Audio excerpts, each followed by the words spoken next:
Mais plus important en un sens, jusqu'à un certain point, était la découverte de cette magnifique chalupa basque du XVIe siècle, qui est jusqu'ici la chalupa originale la mieux conservée au monde, la seule qui existe. Même dans le Pays basque, ça n'existe pas. Et pourquoi l'importance de la chalupa?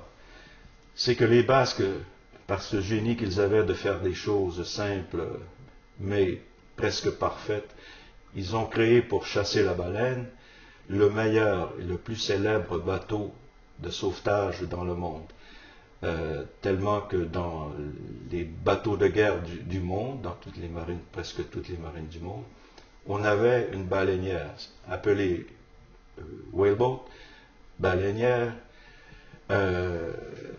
etc., mais jamais chalupa basque.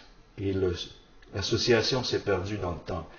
Mais dans la plupart des marines du monde, on trouvait sur les bateaux de guerre des chalupas. Pourquoi? Parce que pour affronter les mers les plus difficiles, c'était un bateau sans égal.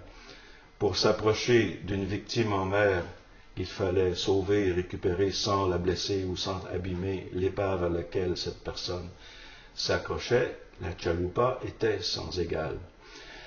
Et c'est comme ça que partout où on va dans le monde maintenant, dans les anciennes colonies espagnoles, dans tout le monde hispanophone, on trouve des vestiges, mais aussi dans le monde anglophone, français, ces chalupas sont présents, sans être connus comme d'origine basque.